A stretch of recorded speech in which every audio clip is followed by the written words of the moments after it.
Bonjour à tous, très très heureux de démarrer ce webinaire sur l'épanouissement, sur le thème du développement personnel et de l'épanouissement. Je vais avoir une approche très très pragmatique pour vous donner des retours d'expérience. J'ai quelques conférenciers avec moi, des outils, des méthodes, bref, que vous ressortiez de là avec du concret, parce que c'est un thème qu'on peut aborder sous le terme très théorique. Notre objectif, c'est d'avoir des outils pour vous permettre de vous épanouir personnellement et professionnellement. Je vous propose de couper les micros et les vidéos si vous n'avez pas de questions. Et si vous en avez, de pouvoir les poser dans le chat sur Google Meet. En général, c'est plutôt pratique. L'intérêt aujourd'hui de ce webinaire, encore une fois, c'est de vous donner du concret, des outils, de la méthodologie, des retours d'expérience pour passer à l'action et vous développer personnellement. En termes de sommaire, ce que je vous propose, on va faire un petit tour de table avec les deux personnes qui sont avec moi de l'équipe Baldwin. On va reposer la problématique sous toutes ses formes parce que c'est hyper important de comprendre comment la décliner derrière.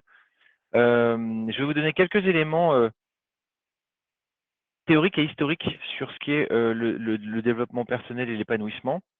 Et puis ensuite, on passera évidemment aux outils. Je vais démarrer en premier par ouvrir ce bal. Donc, moi, je suis Laurent Chevrier, je suis le président de Baldwin. Alors, à l'origine, je suis un ingénieur de formation. Et quand j'étais petit, je voulais être maçon. En tout cas, c'est ce que je disais à mes grands-parents. Et ce qui est drôle, c'est que finalement, c'était pas le métier qui m'intéressait, c'était plutôt la métaphore. La métaphore de construire quelque chose de plus grand que moi. Et finalement, j'ai eu à un moment dans mon parcours rencontré Benjamin et on s'est dit, tiens, ça serait peut-être le moment de créer une entreprise. Et finalement, la chose plus grande que moi, je crois que c'était ça. C'était une entreprise et derrière l'entreprise, c'est de créer une communauté. Donc voilà, je suis très heureux aujourd'hui d'animer maintenant des webinaires sur le sujet. Je voulais vous parler des deux mentors qui sont très très importants pour moi. Elon Musk, évidemment, il n'y a pas besoin de le préciser. Alors moi, je ne l'apprécie pas pour ses techniques managériales qui sont discutables. Je l'apprécie pour sa vision.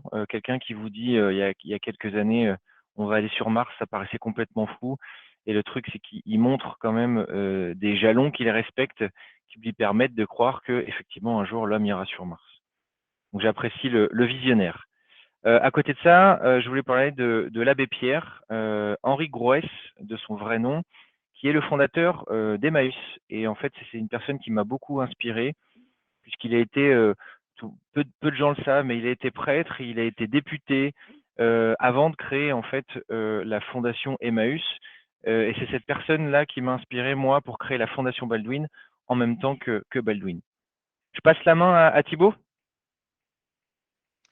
Bonjour à tous. Du coup, moi, je m'appelle Thibaut Soulages, j'ai 23 ans, je suis originaire de Bordeaux et j'ai fait la même école que Laurent, l'Aix-La Rochelle. Et après, par contre, j'ai fait un double diplôme un peu différent, mais orienté commercial avec l'école de La Rochelle, Excelia, anciennement Subdeco. Et moi, j'ai intégré Baldwin l'année dernière pour un stage de quatrième année d'école d'ingénieur.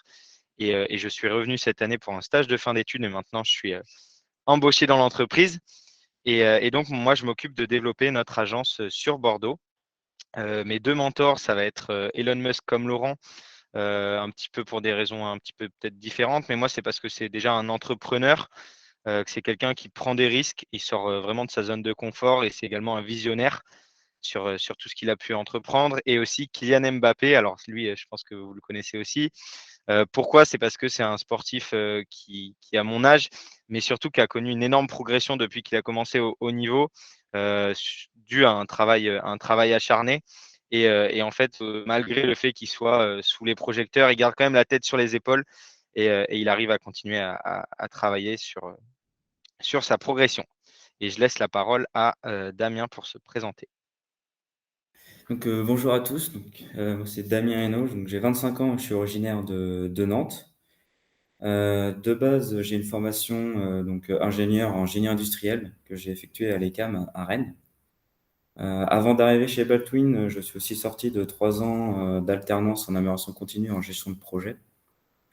Et depuis juin dernier, je suis consultant en mission dans l'entreprise Valspar à Nantes en tant que chef de projet travaux neufs. Mes mentors, il y en a un quand j'étais plus jeune et un quand j'ai grandi. Le premier, c'était donc Jamie Gourmand, donc pour l'émission C'est pas sorcier que beaucoup d'entre nous connaissent, avec toute cette notion de connaissance, de soif de savoir, de curiosité et sa façon aussi de transmettre des infos compliquées à tout le monde. En deuxième, donc, il y a Mike Horn, donc explorateur et aventurier assez reconnu, où là, c'est plutôt des notions de dépassement de soi et d'aller vers l'extérieur, d'aller vraiment chercher cette inspiration, d'aller chercher loin, hors de sa zone de confort. Ok, merci beaucoup. Merci Damien et Thibaut. Je vais commencer par introduire les provos par un concept qui a été créé par Simon Sinek. Je ne sais pas si vous le connaissez, c'est un conférencier économiste, auteur de best-sellers britannique, qui a inventé le concept des Golden Circles. Alors, ce sont 3 cercles concentriques, why, how, what, c'est-à-dire qu'il résume n'importe quelle image, entreprise ou autre, à travers ces 3 cercles. L'exemple le plus connu, parce que c'est quelqu'un qui fait des TEDx, il va vous différencier Apple de Microsoft. Par exemple, Apple ne vend pas d'ordinateur, de tablette ou de montre. Apple va vous vendre le Think Different, le Why de Apple. Microsoft, le concurrent principal, quant à lui, ne vend pas de Why, en tout cas ne communique pas là-dessus, et communique plutôt sur son quoi, son what. Microsoft vous vend des ordinateurs capables voilà, d'accomplir toutes les tâches les plus complexes dans votre vie personnelle ou professionnelle. Si vous réfléchissez bien, toutes les marques de luxe jusqu'à aujourd'hui communiquent assez peu sur le what. Dior ne vend pas de parfum, Rolex ne vend pas de montre et communiquent plutôt sur leur why. Toutes les marques de luxe travaillent plutôt une image, un fantasme à travers une égérie, à travers des valeurs, à travers un certain nombre de choses. Et donc ça, c'est quelque chose qui va revenir dans le discours qu'on va utiliser aujourd'hui. Why, how, what. J'aimerais maintenant vous présenter une déclinaison de ce why, how, what qui peut être comprise par absolument tout le monde ici autour de la table. C'est la fable du tailleur de pierre. En fait, c'est une fable qui a été réinterprétée par Jacques Limoges. Donc, je vous donnerai les références à la fin de cette réunion. Lorsqu'on interroge à tour, 3 tailleurs de pierre, le premier va vous répondre nonchalamment, moi, mon métier, c'est tailler des pierres. OK. Concrètement, le what. Le deuxième va vous dire, moi, je construis un mur parce que j'ai besoin d'argent. Là, typiquement, on a quelqu'un qui répond plutôt à travers le how, le comment. Et ensuite, on a le troisième, qui avec beaucoup de fierté s'exclame, je suis en train d'ériger une cathédrale. Vous voyez bien que le troisième, lui, il a plutôt l'image à travers le why. Voilà pourquoi il taille des pierres. Bon, bah, cette considération, vous pouvez la retrouver chacun dans vos métiers, dans vos vies personnelles, dans tout ce que vous faites. Et les outils, les méthodes qu'on va donner après, ça va vous permettre de comprendre et de décliner why, how, what, comprendre dans quel cercle vous êtes et comment vous pouvez finalement vous développer. Je voulais apporter un petit apport avec les travaux de Tatjana Schnell, qui est une psychologue de l'université d'Innsbruck. C'est 2020, hein, donc c'est très récent, et qui a publié un livre qui s'appelle La psychologie du sens de la vie. En gros, elle s'est interrogée sur les déterminants du sens de la vie. Elle a interrogé une centaine d'adultes de différents âges, cultures, etc. Et elle a identifié 26 sources de sens mesurées à travers ces questionnaires et ces interviews. Et ce qui est intéressant, c'est qu'il revient 4 catégories principales que j'ai affichées là. La transcendance de soi, la réalisation de soi, l'ordre, le bien-être et la communauté. Ce qui est intéressant à travers tout ça, c'est que ces 4 leviers, vous pouvez les distiller dans votre vie personnelle, votre vie professionnelle, votre vie musicale, votre vie spirituelle, etc. Toutes les différentes vies qu'on peut avoir. Je vous donnerai à la fin de ce webinaire un moyen en fait d'évaluer toutes ces vies et d'avoir des recommandations sur comment développer l'une ou l'autre. Vous verrez, ça passera par une petite application mobile. Un concept que je voulais présenter aussi aujourd'hui, c'est la notion d'ikigai. Je sais que certains connaissent autour de la table. Ikigai, en fait, c'est une philosophie de la vie japonaise qui consiste à trouver un sens à votre vie, un équilibre. En fait, une étude japonaise a démontré, 10 ou 11, je ne me rappelle plus, que l'ikigai, c'est un facteur de bonne santé et de longévité. Pour l'histoire, en fait, il y a une région au Japon qui s'appelle Okinawa et qui pratique ce concept au quotidien. Et en fait, il y a 5 fois plus de centenaires sur cette île ramenés au kilomètre carré qu'aux États-Unis. Très intéressant. Est-ce que c'est lié à l'alimentation? Est-ce que c'est lié à autre chose? Justement, le bouquin qui traite de l'ikigai, il vous explique ça. Et le résumé, c'est que l'ikigai, en fait, c'est la jonction et l'équilibre entre les 4 composantes qui sont affichées là. Ce que j'aime faire, ce dans quoi je suis doué, ce dont le monde a besoin et ce pourquoi je peux être payé. Quand vous arrivez à trouver finalement la concaténation, la quintessence de ces 4 cercles, vous trouvez votre ikigai. Bon, ça, c'est l'idéal que tout le monde recherche, mais c'est une question, c'est une notion théorique intéressante à connaître. Je vais vous parler maintenant d'un livre qui, moi, a changé ma vie, écrit par Brené Brown, qui est une psychanalyste américaine, Les 5 plus grands regrets des personnes en fin de vie.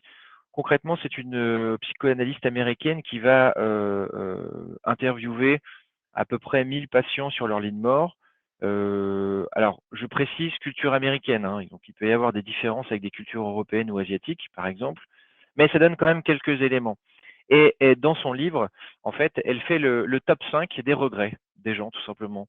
Alors, je ne vais pas vous les livrer là, comme ça, brûle pour point, parce que ça ne me semblerait pas adapté, mais je vous invite à lire ce livre qui est incroyable d'humanité et qui peut vous rappeler finalement quelles sont les priorités des gens autour de vous et quelles sont les vôtres. Encore une fois, dans une mise en perspective pour rechercher le sens de votre vie et qu'est-ce qui vous intéresse, allez lire ces livres-là, c'est des livres qui sont incroyables. Incroyables. Je vais vous parler un petit peu de moi maintenant, parce que vous avez devant vous un chef d'entreprise, certes, mais en fait, au-delà de ça, la notion de l'épanouissement, moi, je la vois sous plusieurs prismes. Pourquoi? Parce qu'encore une fois, on a plusieurs sphères de notre vie. Là, je voulais vous montrer 2-3 photos, parce que je fais pas mal de musique depuis bien longtemps maintenant, je suis un passionné. Alors là, plutôt, vous voulez plutôt des images de concerts dans des jazz ou dans des soirées privées. Mais en fait, ce qui est drôle, c'est que je voulais vous montrer qu'à l'intérieur d'une même sphère, on peut avoir différentes manières de s'épanouir. Dans la musique, j'ai 2 approches très différentes. Je le fais moi sur scène à travers des concerts de jazz, très carrés, très rigoureux, avec de l'improvisation, du matériel.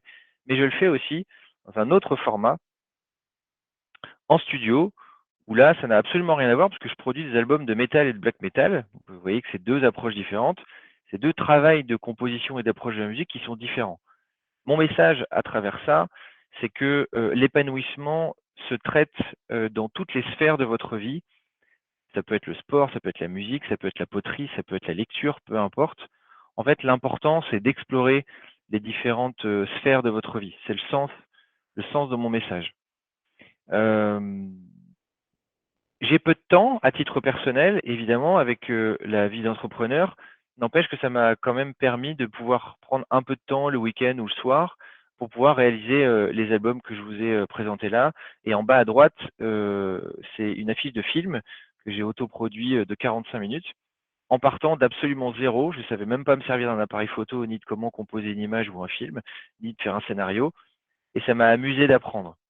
Un de mes messages de ce webinaire, ce sera aussi prenez l'initiative, prenez le risque d'apprendre, prenez le risque de vous tromper, parce qu'au final, c'est juste des heures à apprendre et à s'épanouir, parce que apprendre, c'est s'épanouir pour moi. Maintenant, je vais vous parler un petit peu de Baldwin, parce que Baldwin Partners a été un vecteur d'épanouissement pour moi. En créant cette entreprise, ça m'a permis de mettre en avant mes valeurs, de mettre en avant une partie de mon savoir-faire, et surtout de pouvoir donner un sens à ma vie dans la création d'une communauté où des personnes sont fédérées autour de valeurs philanthropiques, hein, puisqu'on fait des actions sociétales dans notre fondation, mais aussi à travers l'amour de l'industrie et de la performance industrielle, qui était mon tout premier métier. Moi, je suis un ancien ingénieur de chez Schneider Electric il y a 15 ans en Angleterre. Et ce qui est intéressant, c'est que l'entrepreneuriat est une manière de m'épanouir pour moi. Et on peut tous faire de l'entrepreneuriat au sein d'une association, au sein d'un groupe d'amis, au sein d'une entreprise. Il y a plein de manières différentes de faire. Je reviens encore à mon seul et même message, passez à l'action, faites des choses, créez des choses, même si ça ne fonctionne pas. L'échec est une école, c'est une certitude. Je vais y revenir. J'ai un certain nombre d'échecs à vous partager. Justement, en parlant d'échecs, une petite citation, Winston Churchill, des citations comme ça, il y en a des milliers sur Internet évidemment, mais celle-ci me parle plus. Le succès, c'est d'aller d'échec en échec sans perdre son enthousiasme. Et j'ajouterais sans répéter ses erreurs. Euh, si vous n'arrivez pas en fait à analyser pourquoi vous avez un certain nombre d'échecs et pourquoi vous ne vous en sortez pas, vous aurez des difficultés forcément à aller plus loin. En parlant d'échecs, alors j'ai une petite liste à vous donner. Donc moi j'ai passé 8 fois mon code avant d'avoir mon permis de conduire. Voilà, c'était une situation qui était compliquée pour moi puisque quand vous vivez 8 échecs de suite, nécessairement vous perdez en confiance en vous, vous remettez en question beaucoup de choses et vous vous rendez compte que la confiance en soi c'est un élément qui est extrêmement important pour avancer dans sa vie. J'ai aussi été refusé d'un certain nombre d'écoles et de commerce et d'ingénieurs. J'ai fait beaucoup d'erreurs dans ma vie en termes par exemple, de business, de commerce, mais aussi de choix techniques. Bref, l'important, c'était de les analyser et de comprendre après comment faire mieux. Et l'étape d'après, c'était comment automatiser ce qui n'avait pas de valeur ajoutée. Je voulais vous montrer quelques photos aussi de la communauté aujourd'hui. Ce qui m'épanouit, c'est pas uniquement d'avoir une entreprise qui soit rentable avec une situation financière intéressante. Les photos que je vous montre, c'est pas des chiffres. Les photos que je vous montre, c'est des personnes qui sont heureuses de faire partie de cette communauté. Et moi, je ne suis qu'un digne héritier de d'autres humanistes de d'autres époques. Voilà, ça me rend très fier de voir ces images parce qu'en fait, on n'est pas fédéré que autour de valeurs entreprises, on est fédéré autour de valeurs humanistes, tout simplement. Hop. Pour parler de la fondation, je voulais vous montrer quelques photos, puisqu'en créant Baldwin, on a créé la fondation Baldwin avec Benjamin Villain, mon associé. Et finalement, là aussi, c'est un vecteur d'épanouissement pour vous. En mettant quelques milliers d'euros par an, qui ne représentent pas des sommes colossales, donc il n'y a pas d'enjeu financier important, on a pu faire toutes ces actions-là à travers toute la communauté qu'on a créée.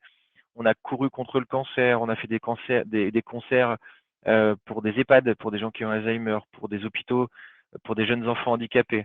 On a financé des prototypes d'exosquelettes, on a fait des actions pour le don du sang, des ramassages de plantes invasives, etc., etc. Et en fait, tout ça,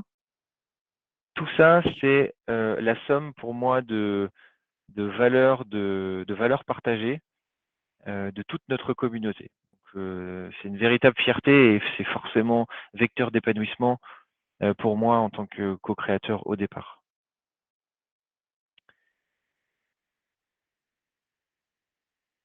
Je passe la main à Thibaut pour nous faire un petit retour d'expérience. Je pense avoir assez parlé. Hello. Du coup, moi, je vais parler un petit peu de moi, de qu'est-ce qui fait que je suis épanoui dans la vie, professionnellement et personnellement. Donc moi, mon why, je ne l'ai pas encore tout à fait défini, mais en fait, moi, ce que je cherche à obtenir, c'est vraiment d'être heureux, de manière à pouvoir transmettre tout ça, mon épanouissement, en fait, mon épanouissement à mon entourage. Donc ça s'applique au pro et au perso, comme je l'ai dit. Et en fait, être heureux, c'est quelque chose qui est subjectif à chacun. Donc moi, je vais présenter un petit peu les différentes façons les différentes étapes en fait qui me permettent d'être heureux. Dans un premier temps, là, j'ai mis une image, c'est une photo que j'ai prise au Danemark, puisque la première partie, c'est de découvrir. Une des choses qui me tient à cœur, moi, c'est de découvrir par les voyages, par les différentes cultures.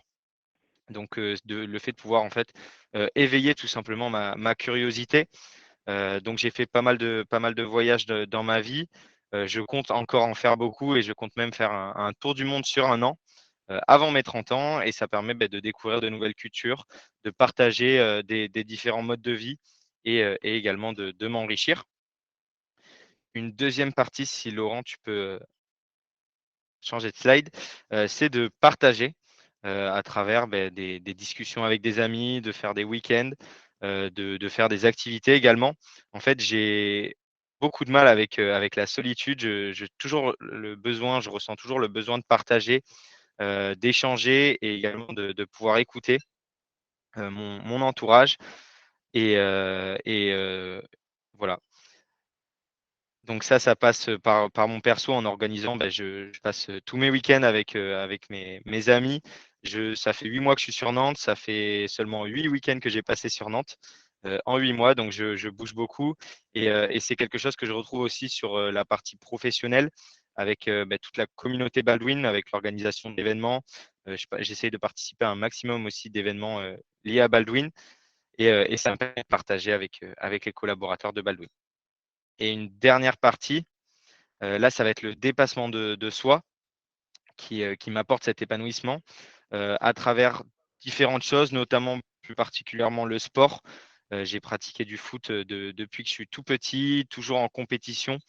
Ça permet de se donner des objectifs, de donner le meilleur de soi-même, même si lors d'une fin de match, on commence à avoir des crampes, on commence à se sentir fatigué. Il faut repousser ça, repousser les limites. Ce sport-là aussi, j'ai pu le retrouver justement avec la Fondation Baldwin dont parlait Laurent tout à l'heure. On a fait un challenge de home trainer, donc c'est un vélo d'appartement. On a fait ça pendant 24 heures d'affilée sur un week-end. Et c'est quelque chose que j'avais jamais trop pratiqué, le vélo. Et le fait de me lancer ce challenge, de faire ces 24 heures de vélo, ça me permet de m'épanouir tout simplement. Et après, sur la partie plus artistique, on va dire, j'ai jamais trop joué de la musique, même jamais, à part de la flûte au collège. Mais je me suis mis depuis le confinement au piano. Et en fait, ça, c'est un objectif de dépassement de soi, puisque je ne suis pas du tout musicien et j'essaie d'apprendre des morceaux. J'ai l'objectif d'apprendre 5 morceaux d'ici la fin de l'année et j'ai pu participer à mon premier concert avec les Baldwiners, donc le groupe de musique des Baldwin, dans un EHPAD il y a un petit mois. Exact. Donc Merci beaucoup, Thibaut. je laisse la parole Merci beaucoup à Damien. à Damien. Très bien, je prends la suite. Alors, moi aussi, de mon côté, j'ai commencé à essayer de trouver, de définir mon why. Donc, j'y suis presque, je suis à la finalisation. Mais dans les grandes lignes, ce qui me fait un peu vibrer, ce qui est ma raison d'être, si je puis dire, c'est de pouvoir fédérer les personnes, les expériences de chacun entre eux ou autour de moi, dans l'objectif de s'enrichir, de gagner en savoir, etc., pour comprendre, découvrir et aussi en fait, transmettre et partager les différentes expériences de chacun.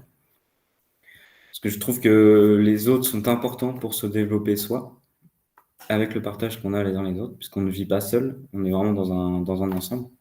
Donc je recherche vraiment à rencontrer une nouvelle personne, partageuse d'expériences.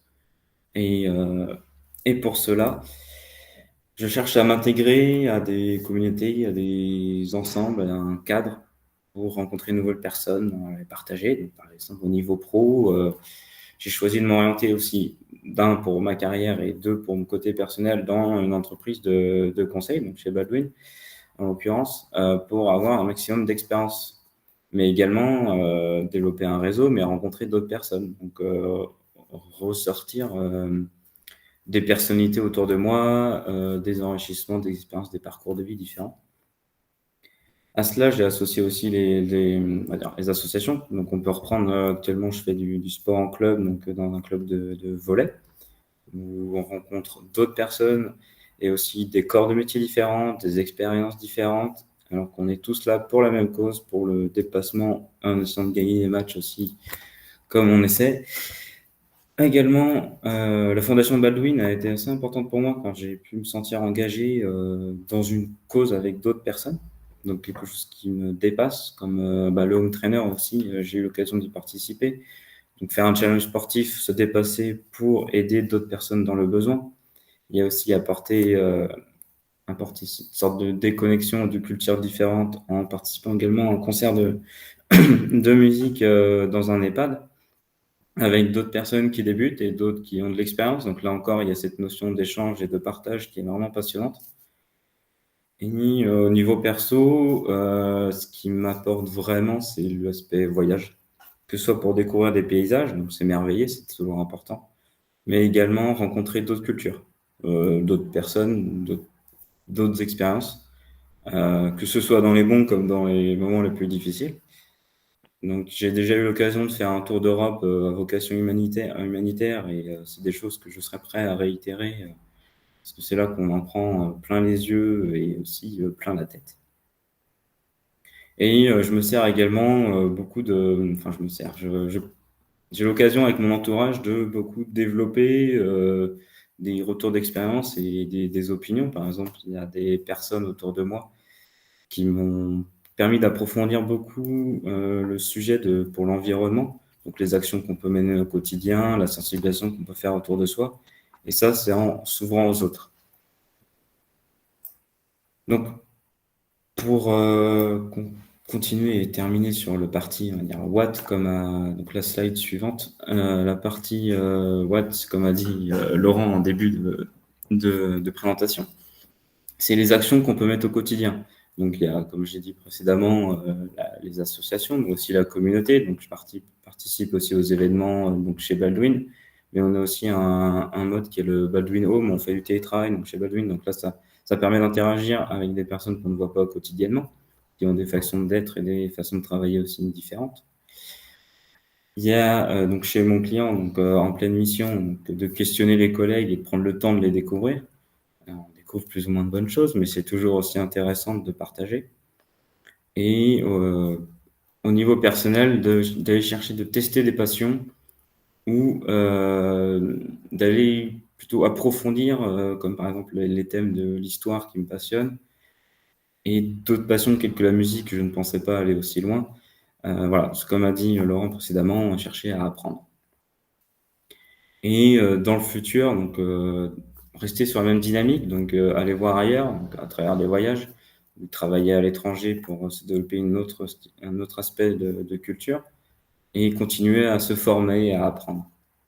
Pour, pour finir, pour moi, l'épanouissement, enfin, ce qui représente en tout cas à mes yeux, c'est un alignement, on va dire, régulier avec nos valeurs et surtout avec ce qu'on recherche d'être. Et que ce soit pro comme perso, vu que les deux sont indissociables pour se découvrir, se retrouver et s'enrichir. Pour terminer, il y a 5 conseils ou 5 guides, on va dire, que je m'applique à moi-même au mieux, qui n'engage que moi. C'est d'aller au mieux vers les autres, d'accueillir au maximum les rencontres.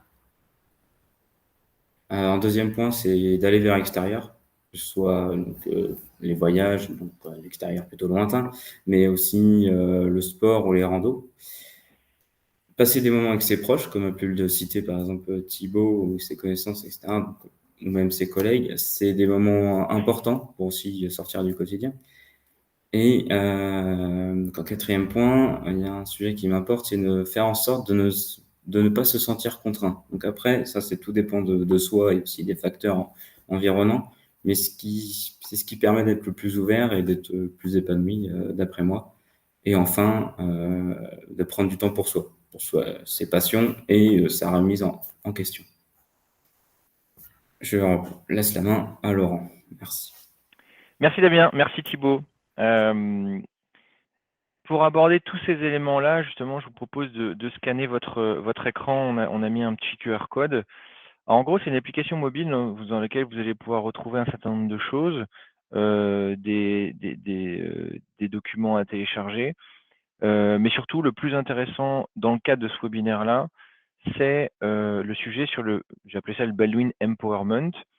Je vous parlais tout à l'heure d'un petit outil pour scanner en fait les différents niveaux d'épanouissement sur vos sphères de vie. Et bien là, aujourd'hui, c'est automatisé ce truc-là. Ça vous permet de mettre des notes sur comment vous vous sentez épanoui sur votre sphère amoureuse, votre sphère personnelle, votre sphère financière, votre sphère musicale, etc., etc. Et en fait, par email, ça va vous envoyer un petit résumé avec un diagramme pieuvre qui représente votre épanouissement, selon vous, bien sûr. Et derrière, quelques recommandations sur des outils qu'on va évoquer maintenant. Donc, je vais juste introduire l'application mobile, puisque comme ça, vous aurez déjà tout ce qu'il faut entre les mains. Première chose sur les 5 conseils. Donc, Damien en a déjà parlé un petit peu. La première chose, ça va être de lister vos Big Five et votre pourquoi. Alors, votre pourquoi, c'est pas forcément quelque chose de très instinctif à trouver. Il y a des méthodes qui existent. Je vous recommande le livre Find Your Why qui existe sur toutes les plateformes de vente, qui est un livre écrit par Simon Sinek et qui vous donne une méthode pour aller à la recherche de votre why, de votre ce pourquoi vous vous levez chaque matin. Évidemment, on en a un tous différent, euh, encore heureux, mais qui est, lorsque vous le découvrez, ça donne en général pas mal de sens à vos actions et à où est-ce que vous allez passer le reste de votre temps. Sur le listing des 5 Big Five, on va y revenir après avec une méthode de questionnement qui est hyper précise et qui va vous permettre de répondre à ça. Ensuite, apprendre à affronter ces problèmes. Je vais vous donner une méthode de résolution de problèmes qui peut être appliquée sur n'importe quel type de situation, qui va vous permettre de scanner le passé, le présent et le futur. Ensuite, le troisième conseil, c'est de prendre l'initiative, changer vos habitudes. Damien en a parlé et Thibaut aussi. En fait, accueillir l'opportunité de voir ou de rencontrer quelque chose de nouveau. C'est incroyable. Prendre le risque d'apprendre, ça contient prendre le risque de se tromper, évidemment, mais dans tous les cas, vous apprendrez quelque chose. Donc la prise d'initiative, c'est un truc qui est hyper ancré dans notre culture chez Baldwin, parce que je suis convaincu, on est convaincu, que c'est une manière de changer le monde, tout simplement. Le quatrième conseil, c'est de lire, de se cultiver, de se former. Je vais vous donner après, pareil, des plateformes, des outils, des outils de MOOC qui vous permettent d'apprendre. Et enfin, cultiver le positif, c'est quelque chose d'important. Le cerveau, pour apprendre en fonction de son rythme physiologique, a besoin d'être dans certaines conditions.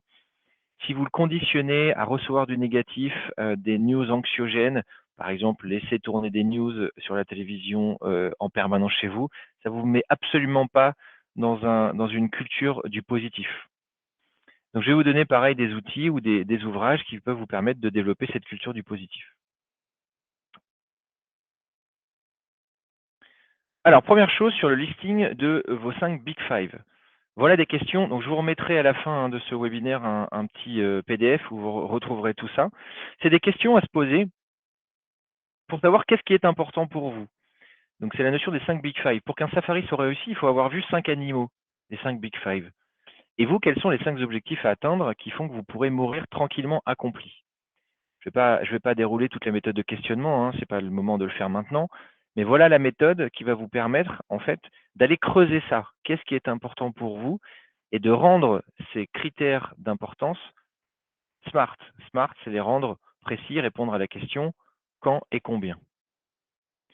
Au moment où vous aurez fait ça, vous allez déjà avoir une cartographie beaucoup plus précise de où est-ce que vous voulez aller. Il ne vous restera plus qu'à découvrir comment y aller. On va y répondre avec tous les outils qu'on va découvrir après. Je vous parlais apprendre à affronter ces problèmes dans les 5 conseils. Eh bien, voilà une technique que j'ai découverte il y a peu, qui s'appelle la méthode GROW, GROW en anglais, croître, qui est une méthode qui a été inventée par le cabinet de conseil en stratégie McKinsey, assez connu dans le monde, et qui propose une méthode en fait de résolution de problèmes basée en 4 étapes. D'abord, vous allez définir un objectif. Vous allez voir qu'il y a un certain nombre de questions à respecter, là encore, pour pouvoir dérouler en fait le schéma. Donc, vous allez définir votre objectif. Je veux devenir entrepreneur, je veux devenir trader, je veux devenir boulanger, je veux devenir sportif de haut niveau, peu importe. Ensuite, vous allez finalement explorer la réalité actuelle, c'est la flèche verte. Où en êtes-vous aujourd'hui et qu'avez-vous fait pour y arriver? Ensuite, vous allez passer sur la question des options. Quelles sont les options et les stratégies alternatives pour arriver à votre objectif? Et enfin, vous allez passer au plan d'action, la flèche bleue. Qu'est-ce que vous allez faire? Donc cette méthode-là, alors elle ne se résume pas en 15 questions, hein, c'est beaucoup plus dense que ça, c'est à peu près 40 questions, mais c'est le fait d'aller dans le détail qui va vous permettre de vous rendre compte si votre objectif correspond au sens que vous donnez à votre vie, ce qui n'est pas forcément le cas, hein, mais c'est intéressant au moins de se rendre compte et d'avoir une méthode itérative pour s'approcher de ces réponses. Encore une fois, tout ça, ça sera dans le compte-rendu du webinaire. Ensuite, fixez-vous des challenges avec des objectifs SMART. Bah oui, c'est super important. Nous, c'est un travail qu'on fait beaucoup, par exemple, quand on challenge les objectifs de bilan annuel de toutes les personnes de notre communauté. Je vous donne un exemple. D'ici 2 ans, je veux être chef de projet dans l'industrie. c'est pas smart. Pourquoi c'est pas smart? C'est parce que ça ne répond pas à la question quand et combien. Un exemple d'objectif qui peut être smart, c'est avant le 31/12/2024, déjà on a un temps, je veux devenir chef de projet dans l'industrie. Qu'est-ce que ça veut dire? Je veux piloter des projets de l'ordre de 400 à 500 000 euros avec une équipe projet entre 3 et 5 personnes, 3 ou 5 ressources. Et je veux pouvoir maîtriser les méthodologies qualité, 8D, Ishikawa et puis une autre, peu importe. Donc vous voyez, c'est très précis finalement d'avoir un objectif très clair, et c'est valable pour le sport, hein. Lorsqu'on se dit tiens, je vais faire du sport, bon, on verra bien si j'arrive à muscler, c'est cool. On sait bien que ça marche pas longtemps en termes de motivation. Alors que si vous vous dites, moi, ce que je veux, c'est finir un marathon avant telle date, bah déjà, c'est beaucoup plus précis. Et après, vous allez vous faire un plan d'attaque chaque mois ou chaque semaine pour pouvoir atteindre cet objectif. La notion de smart, je pense qu'elle explique énormément d'abandon, hein. Je parle de mon petit cas personnel, hein. Je n'arrive pas à me mettre au sport de manière régulière sur du long terme. Et je pense qu'il y a un gros manque d'objectifs smart là-dedans. Je le reconnais, hein. Ensuite, changez vos habitudes, prenez l'initiative. Alors, c'est deux images qui font un peu pétiller les yeux. Il y a différents types de voyages qu'on peut faire. Il y a des voyages évidemment physiques à travers d'autres pays, d'autres cultures, d'autres régions. Mais il y a des voyages aussi qu'on peut faire de manière spirituelle. Et je vais en venir à la méditation. Je vais en venir à s'intéresser à l'énergie qu'on peut capter ou qu'on peut développer dans un sport, dans un art ou dans un travail. Toutes les règles liées au management et au leadership. Bon, bah, tout ça, plus vous vous intéressez à tout ça, plus vous allez évidemment rentrer dans un contexte de voyage physique ou spirituel. Moi, ça m'a apporté énormément, hein, ces choses-là. Donc, pour donner un retour d'expérience, j'ai fait une retraite spirituelle de 6 jours dans une abbaye en Bretagne avec un vœu de silence et un jeûne à l'eau. Donc, c'est pas impossible, la preuve, je suis là. Ce qui était intéressant à travers ce voyage-là, spirituel en l'occurrence, enfin physique aussi puisque je suis parti là-bas, mais c'était surtout spirituel, c'était d'aller explorer en fait les décisions que j'avais pu prendre dans mon passé et de voir si j'étais en phase avec mes valeurs. Tu parlais de ça, Damien, aussi tout à l'heure. C'est vrai que le réalignement avec ses valeurs, c'est quelque chose qui va énormément participer au sentiment d'épanouissement. Donc les voyages sont une clé de succès à cela. Un autre élément de changer vos habitudes et de prendre l'initiative, c'est de passer à l'action. Je connais énormément, et vous aussi, des personnes qui vous disent j'aimerais changer, j'aimerais ceci, j'aimerais cela. Mais en fait, l'important, c'est pas de vouloir beaucoup de choses, c'est d'en faire beaucoup. Donc j'ai pris cette petite image-là qui me fait rire, pour ceux qui connaissent le même.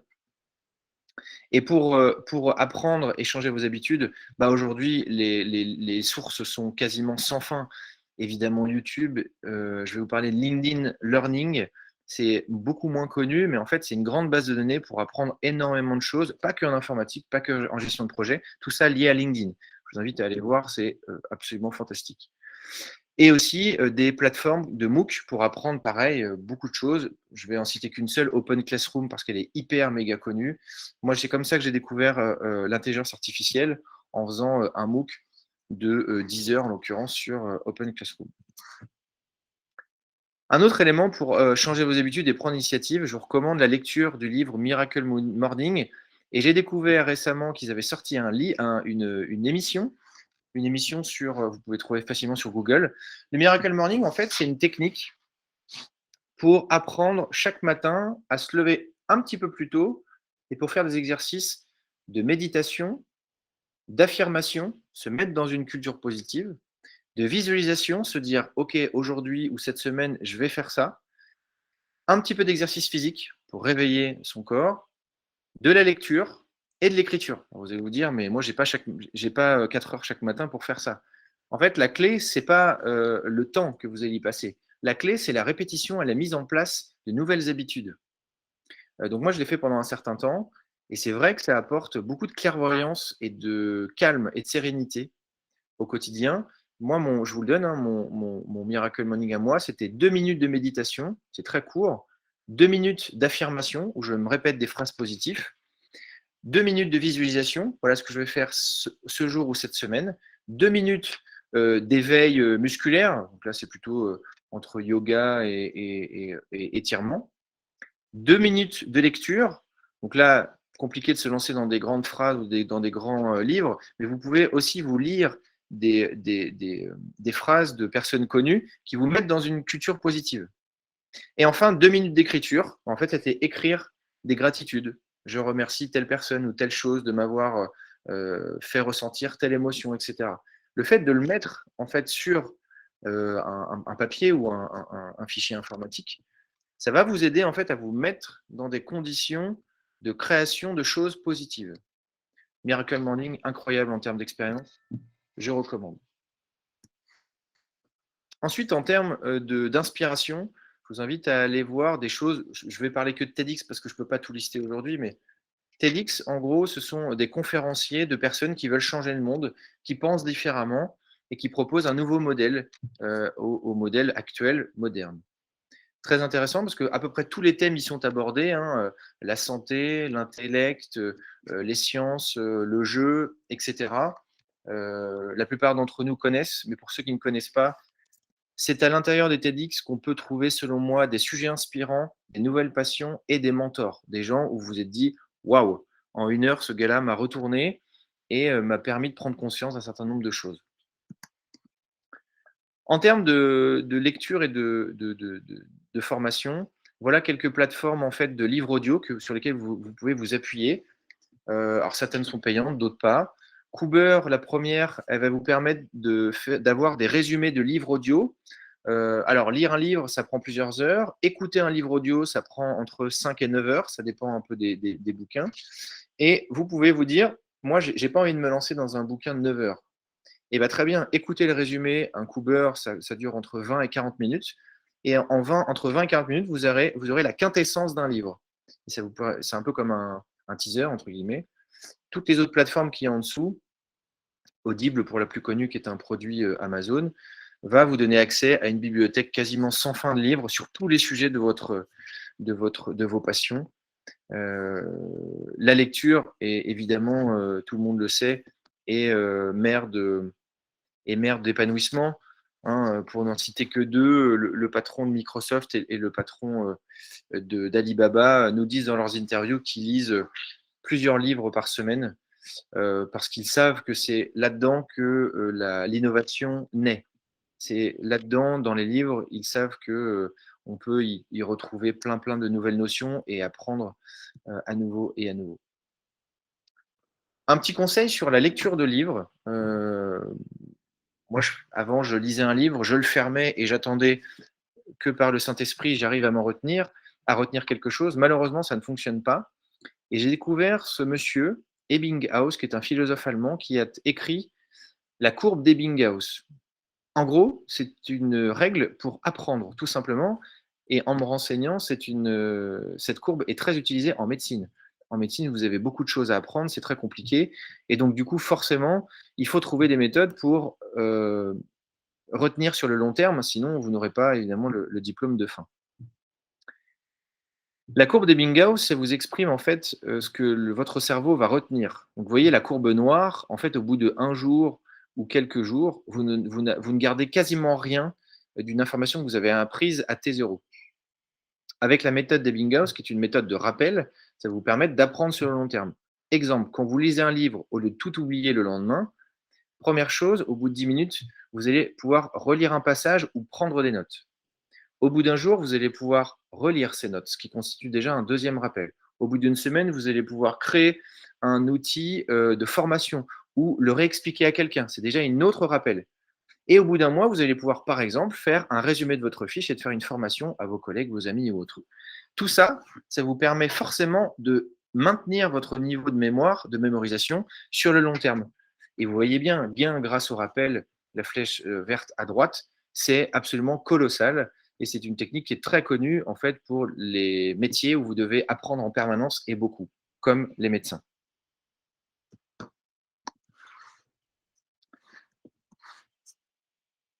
Cultiver le positif, je terminerai par ça.